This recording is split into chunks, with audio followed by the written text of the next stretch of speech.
Welcome to the Inclusive Growth Show with Toby Mildon. Future-proofing your business by creating a diverse workplace.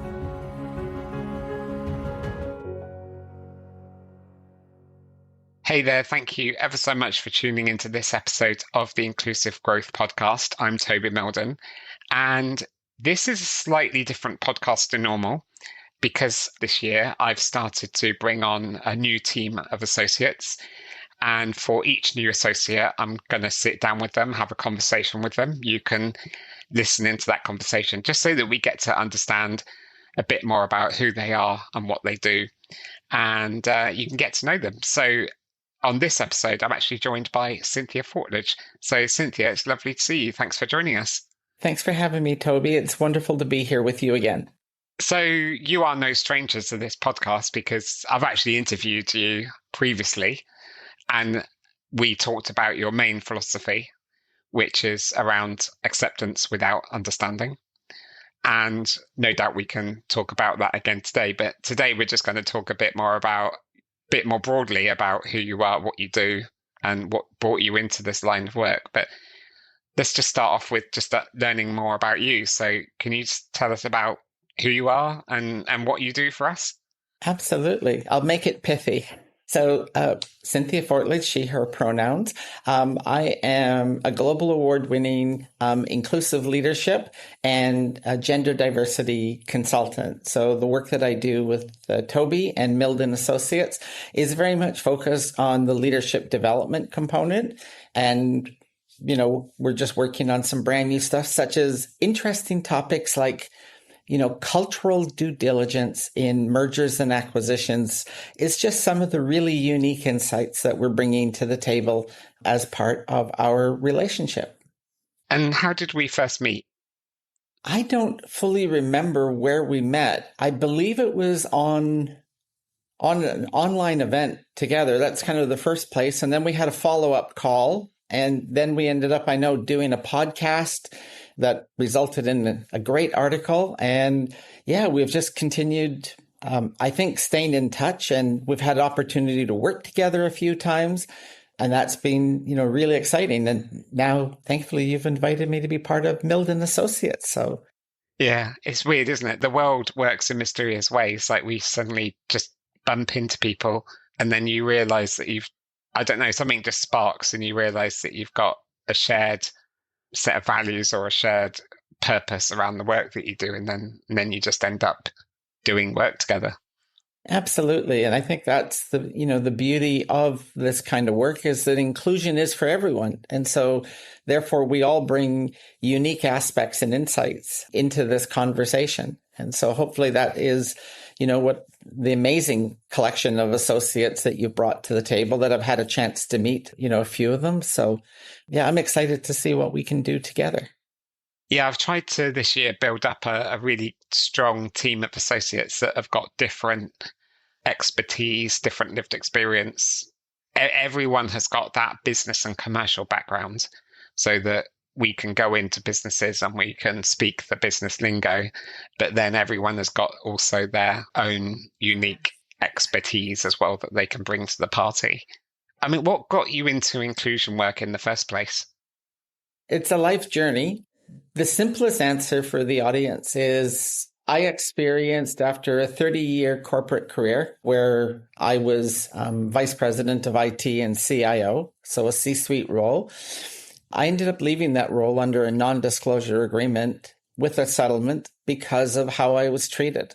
And that was after I came out as transgender in 2016. And in 2019, we parted ways. And when it struck me that nobody should have to go through being treated like that, and that I not only had a unique story, but I had a unique set of skills. Trust me, it's not a movie line.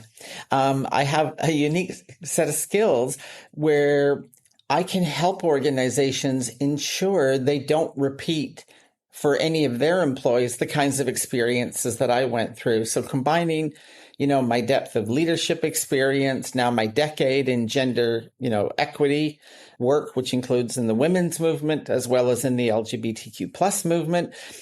It's just a huge wealth, and I've done it globally. I've worked with so many corporates as you have, and it just felt like, this is something that is heart-centered work. People always ask me, well, how do you define success? And I measure it by how my heart and soul feel at the end of doing the work, not by what the bank book says. Yeah. We always want both to look good, but for me, it's heart and soul focused work because of what I personally went through. And I just want to make sure nobody ever has to go through that again. Yeah, I've had similar philosophy in that as a disabled person, I've faced lots of obstacles and barriers and discriminatory behavior. And it saddens me when I talk to younger people with the same condition as me, and they're still telling me the same barriers that they're facing. And I'm like, those are the same barriers that I faced 20 or 30 years ago. And so, yeah, I'm in the business of trying to remove those barriers as well. Yeah. What does a sort of typical day look like for you then when you're doing this work?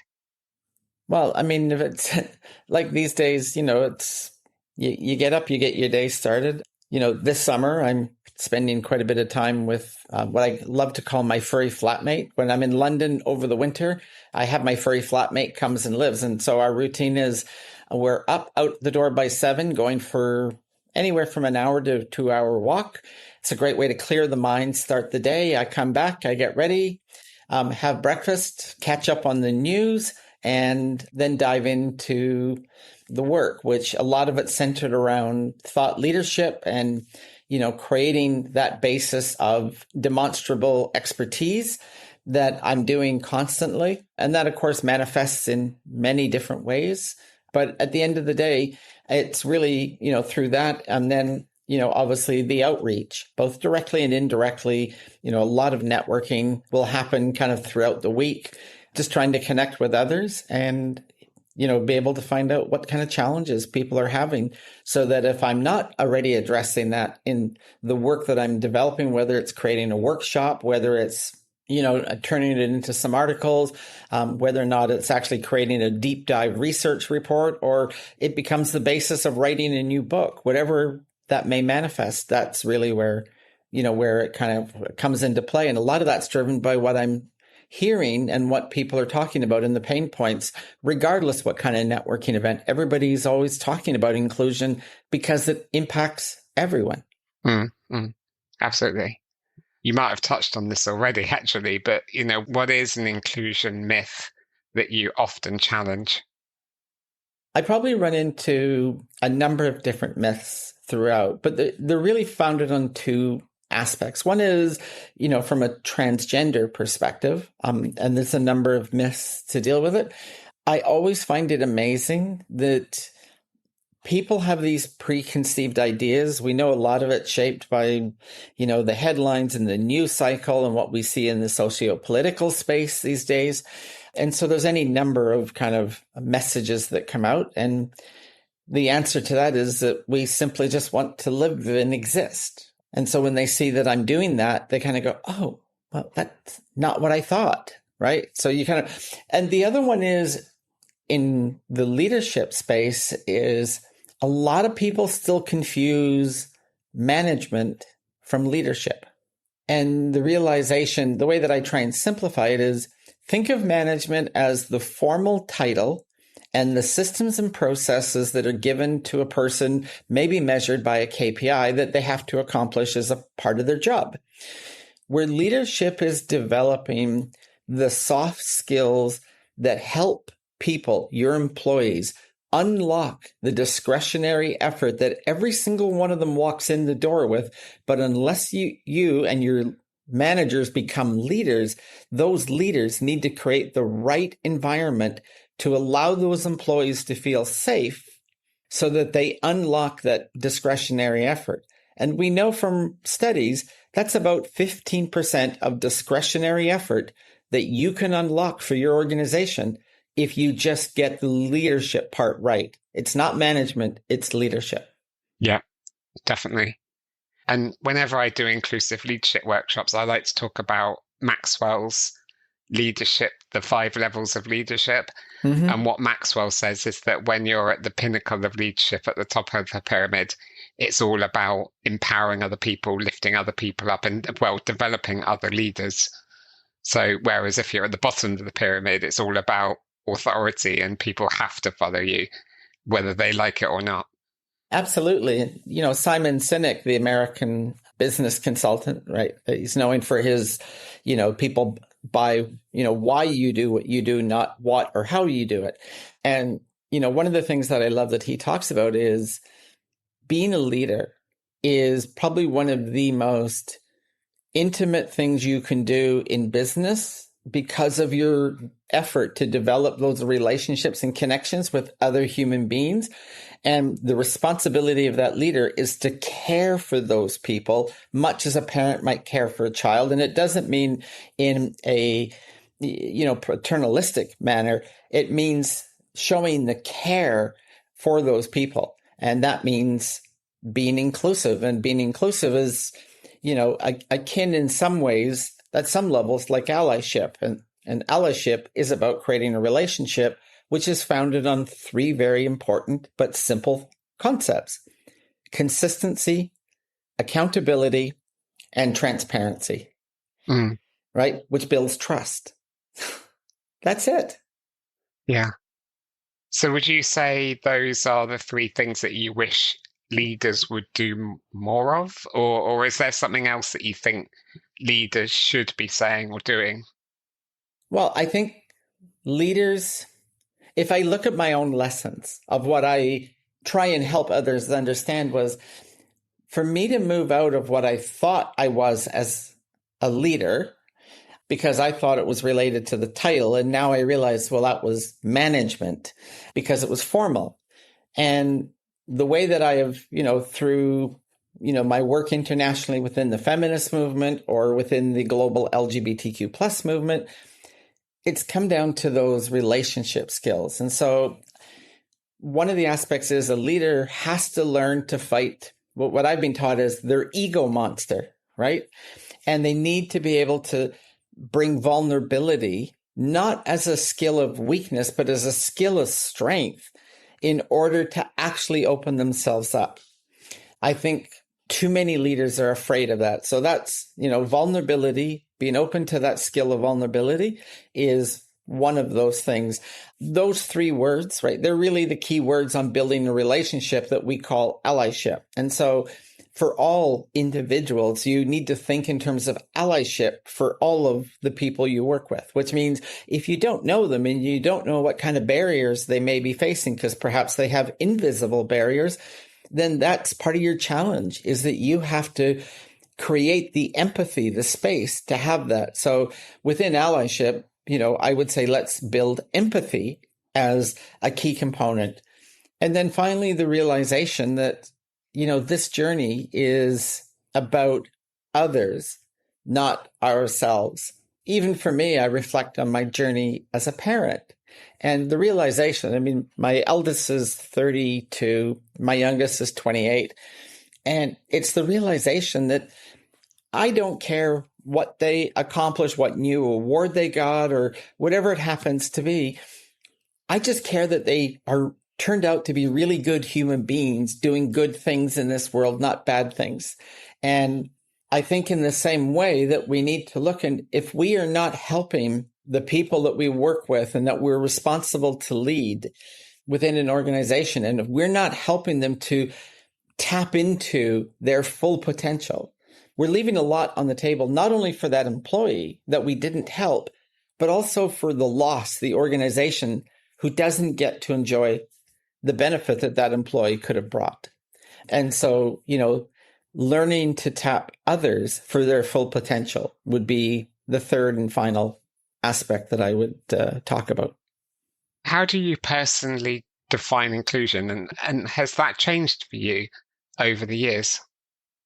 I think generally as a concept, it hasn't changed in that it means, all. It was, it's much akin to me learning the journey of feminism and thinking, oh, well, this is just for women. And then realize, well, feminism actually as its base, and as someone who's led the movement nationally within Canada, it's about equality for everyone, for all sexes, all genders, especially under the fourth wave that we have now. So the definition has changed of, say, what feminism is because it's evolved. And I think inclusion is in the same way. It's evolving.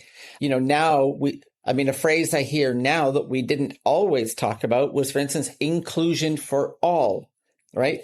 We would talk about, we want to create workplaces where, your employees feel they belong. And we wouldn't necessarily always put the word all or try and make it as encompassing. So I think in that way, the definition has given us clarity that we need to be doing this work with everyone in mind. Because from my perspective, every employee carries that 15% of discretionary effort. Why would an employer not want to tap into that and do the work to create an environment where every single employee, all employees, want to give that discretionary effort? So in that way, I think it's, it is evolving in how we see it or perceive it. But generally, the conversation about all, and again, from my perspective, I went from the pinnacle of having, the trifecta of privilege, white male, and having the title and the whole bit, and realize, well, that wasn't even me.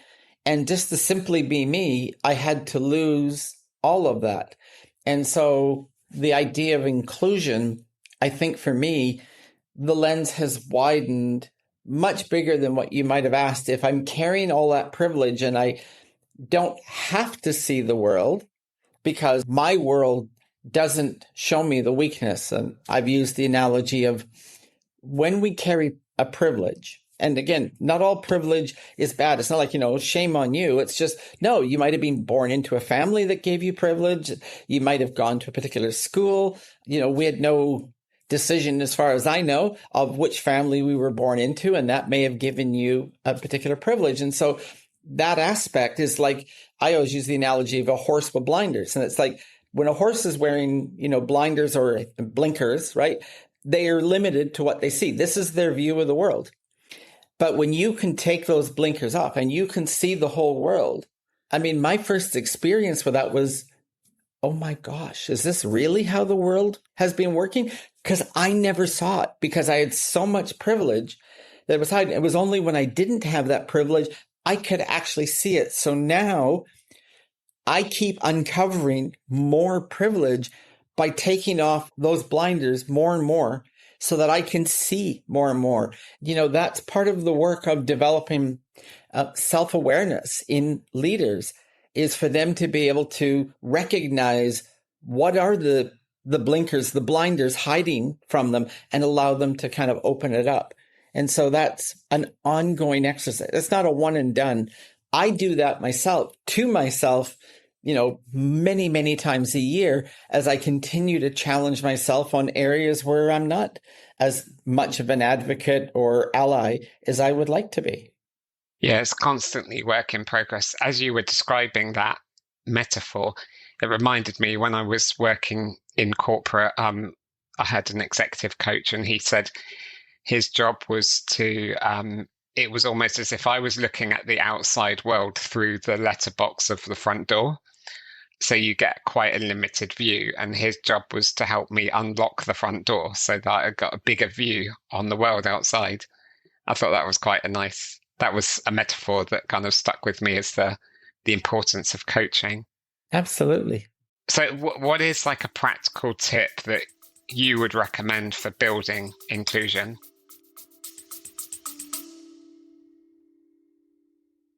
If you're enjoying this episode and looking to boost equity, inclusion and diversity in your organisation, Toby and his team are here to help you. The team specialises in crafting data-driven strategies, developing inclusive leaders, designing fair recruitment processes, and enhancing disability confidence. With a blend of professional expertise and lived experience, we are ready to support you on your journey. Reach out to us through our website at mildon.co.uk. Now, back to the interview with Toby and his guest. One of the things that I've found is a very simple exercise, and you can find it many ways. I've created my own version and adapted it, but, there's this aspect of a privilege walk. right? You can find many YouTube videos on it being done. And look, every time somebody does it, they usually have a particular area or focus, whether they're trying to focus on race or gender or, power, whatever it happens to be. Could be, ability, disability. And so the whole idea is, it was the fact that you gave me a set of resources. I forget the university that has them, but it was a set of resources. I have it bookmarked, and, you can do all of these bias tests. And I go and I run them, even on areas that I'm teaching, that I have done a decade's worth of work. And I'm pretty good, but I'm not getting a perfect score. So I know I have more work to do. And so I continually test myself on my bias, which helps me raise my consciousness level about the bias that I'm carrying every single day, because that could make me blind to a particular area that might help somebody. So I need to always be consciously aware of my blind spots. And so I'm always looking for them. And everyone else can do that. Yeah, it's probably the Harvard implicit association test that I shared with you. Yeah. Yeah, it's funny because I when I was working for the BBC, I was a participant of unconscious bias training. First time I'd ever learned about unconscious bias training. And the trainer got us to take the Harvard implicit association tests.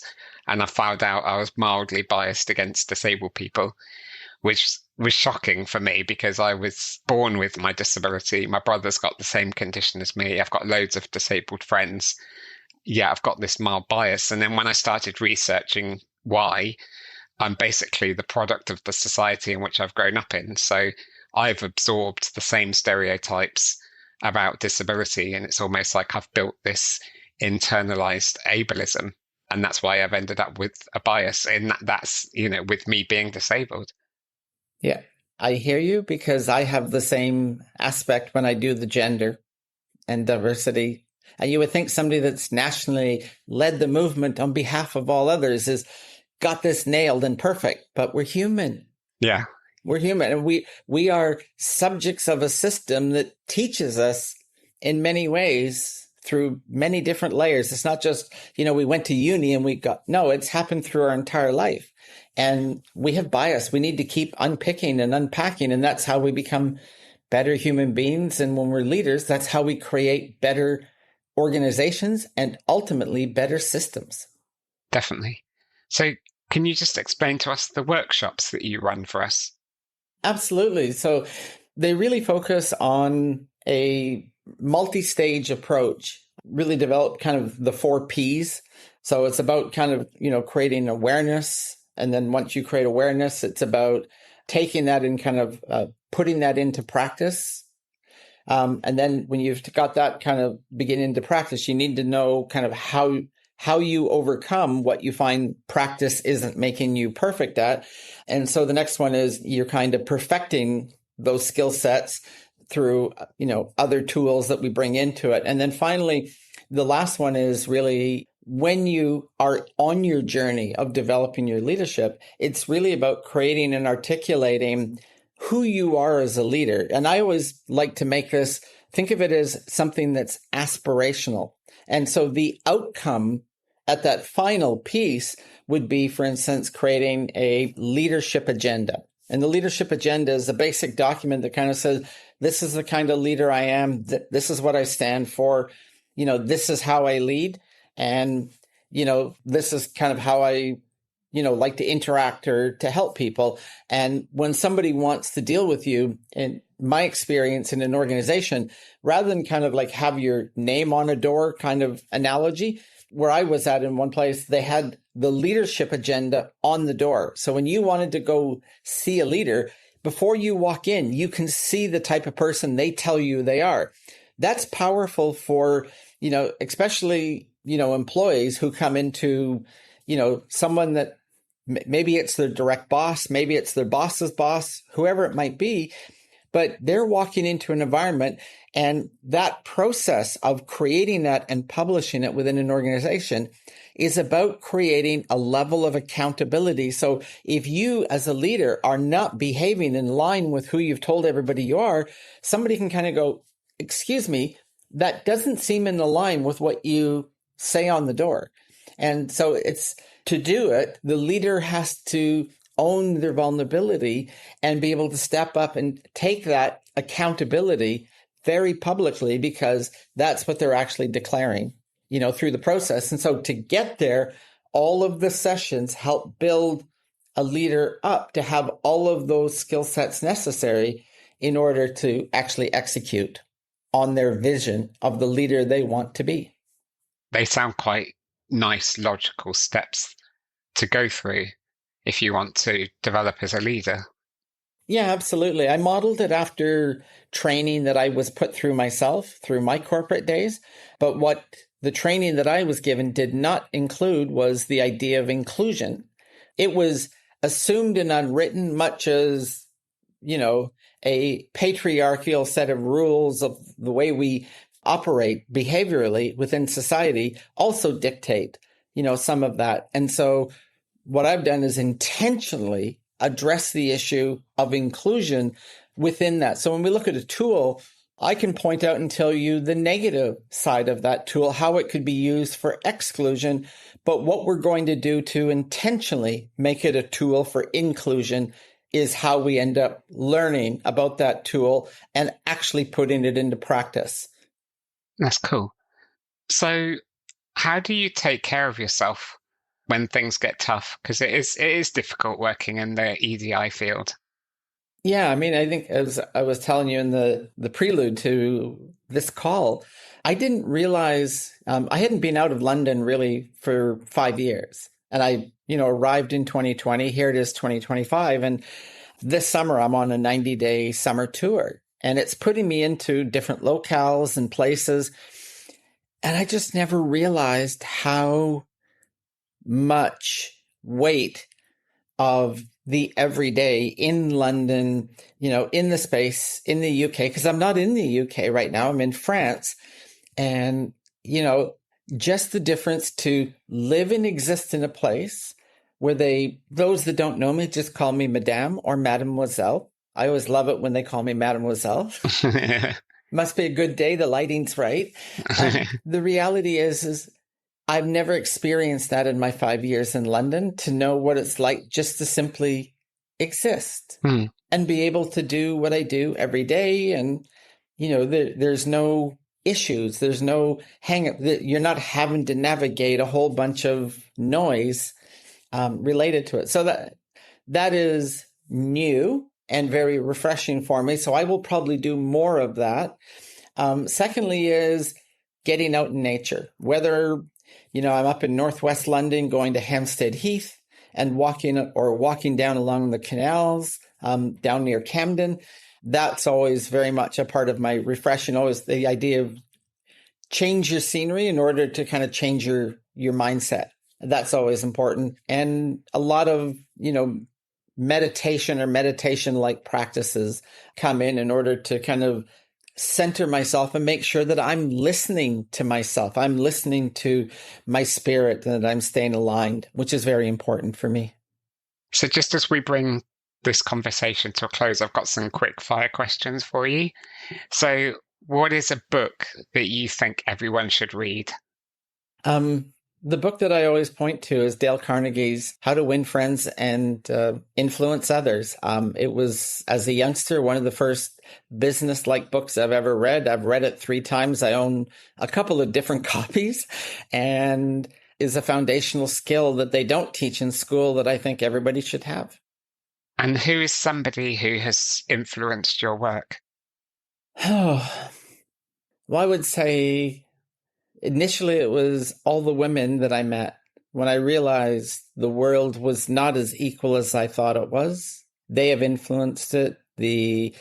When I was asked to step into leadership within the regional LGBTQ plus center, and I led the board there, that meant I was leading on behalf of the whole community, and they have taught me a lot.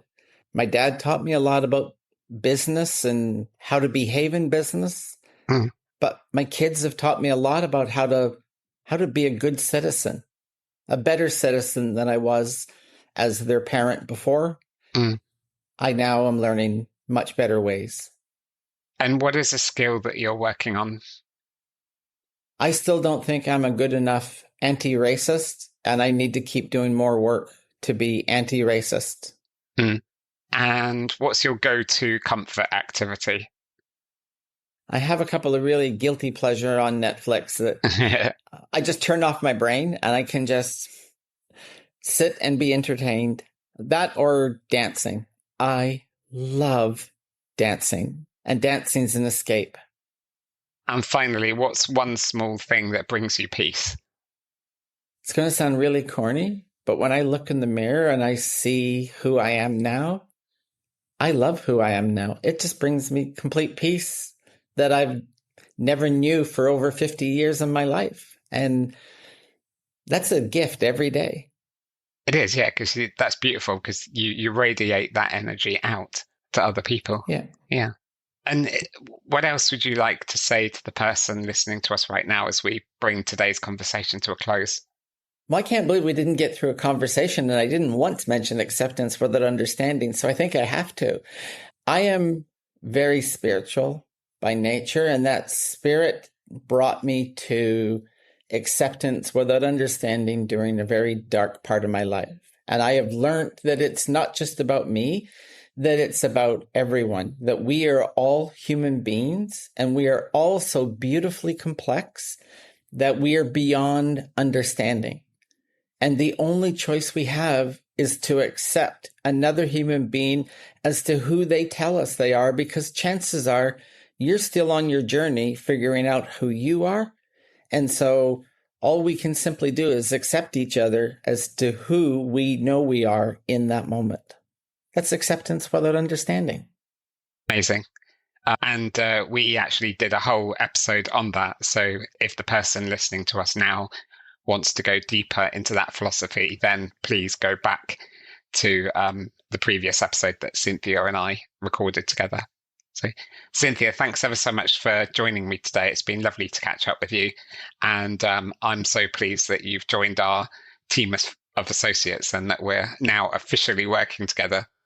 Thank you, Toby. And I equally am loving it. I love working with you. I think you are so brilliant, along with the rest of the team that you have. And I am just absolutely delighted to bring what I do as be a small part and contribute to the great things that the associates are capable of doing. So thank you.